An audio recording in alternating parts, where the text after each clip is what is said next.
Hello everyone, welcome to our YouTube channel. आज का हमारा टॉपिक डिविडेंड से रिलेटेड है, क्योंकि आपने कईयों के मुंह से सुना होगा कि अगर आप डिविडेंड देने वाली कंपनियों में अपने पैसे को इन्वेस्ट करते हैं तो वहां से आप पैसिव इनकम को जनरेट करेंगे। वैसे तो स्टॉक मार्केट में पैसे इन्वेस्ट करना एक पैसिव इनकम ही कहलाता है, लेकिन आप डिविडेंड की सहायता से पैसिव इनकम कैसे जनरेट करेंगे इस वीडियो में आप समझेंगे।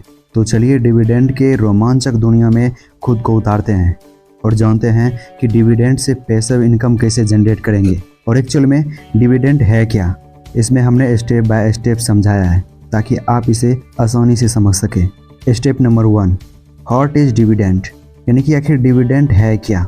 तो सिंपल वर्ड में डिविडेंड कंपनी का एक इनकम है जो कि उसके सहयोगी यानी कि उसके कंपनी के शेयर होल्डर को बांटा जाता है, और डिविडेंड का जो अमाउंट होता है वो डायरेक्ट उसके शेयर होल्डर के अकाउंट में जाता है। हालांकि ऐसे भी कंपनियां हैं जो कि डिविडेंड अमाउंट को री इन्वेस्ट करने का ऑफर देती है, यानी कि डिविडेंड अमाउंट से कोई भी व्यक्ति उस कंपनी के दोबारा से और शेयर खरीद सकता है। तो ये होता है एक डिविडेंड।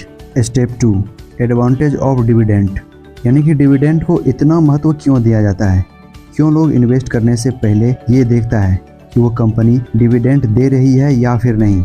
वैसे तो इसके कई एडवांटेज हैं, लेकिन इस वीडियो में मैं आपको 2 चीप एडवांटेज बताने वाला हूं। पहला ये कि ये आपको पैसिव इनकम जनरेट करने देती है, यानी कि जो आपका कैपिटल गेन होता है उसके अलावा भी आपको यहाँ पैसे मिलते हैं, जिससे ये आपके लिए एक एक्स्ट्रा इनकम हो जाता है। दूसरी बात, ये आपके इन्वेस्टमेंट को हैज करती है, यानी कि जब मार्केट आपके अगेंस्ट जाता है और उसमें जो आपका लॉस होता है वो आपको डिविडेंड से मिल सकता है यदि आप उस कंपनी के शेयर में होल्डिंग किए हैं तो। Step 3, strategy for dividend investment, यानी अगर हम किसी कंपनी में सिर्फ उसके डिविडेंड देखकर उसमें पैसे को इन्वेस्ट करते हैं तो ये हमारे लिए बुड़बकी हो सकती है।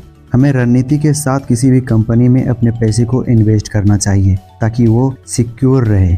जैसे कि कंपनी के फंडामेंटल को अच्छी तरह से एनालिसिस करना चाहिए कि कंपनी जो वादा कर रहा है डिविडेंड देने का क्या उस लायक है या फिर नहीं, क्योंकि बहुत सारे ऐसे कंपनियां भी होती है जो कि डिविडेंड अच्छा अमाउंट में देता है लेकिन वह उस लायक नहीं होता है, यानी कि उसमें पैसे को इन्वेस्ट करना हमारे लिए सिर्फ एक बुड़बकी होता है। Step 4, how to calculate dividend, यानी हमें जो कंपनी से डिविडेंड मिलता है हम उसे कैसे कैलकुलेट करेंगे, क्योंकि ये बिगिनर के लिए एक क्रिटिकल सिचुएशन होता है। तो चलिए हम इसे आसान भाषा में समझते हैं। मान लीजिए कि XY कोई कंपनी है जो 71% का डिविडेंड दे रही है, तो आपको उसके हिसाब से कितना पैसे मिलेंगे।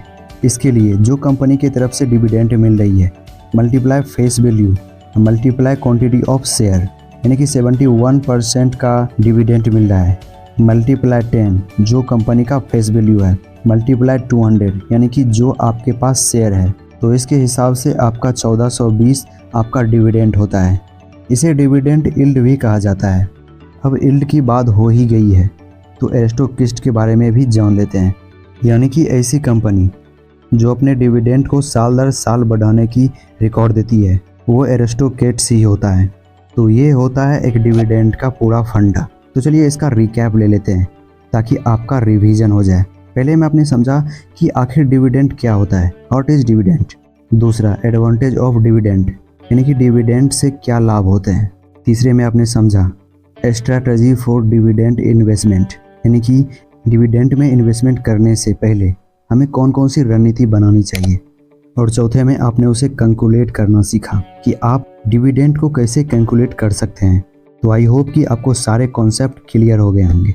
तो आज के लिए इतना ही, मिलते हैं किसी नेक्स्ट वीडियो में किसी नए टॉपिक के साथ। और अगर आप स्टॉक मार्केट को सीखना चाहते हैं, इसका इन्फॉर्मेशन को रखना चाहते हैं तो इस चैनल का सब्सक्राइब कर लें ताकि आगे आने वाले वीडियो को आप ना मिस कर सकें।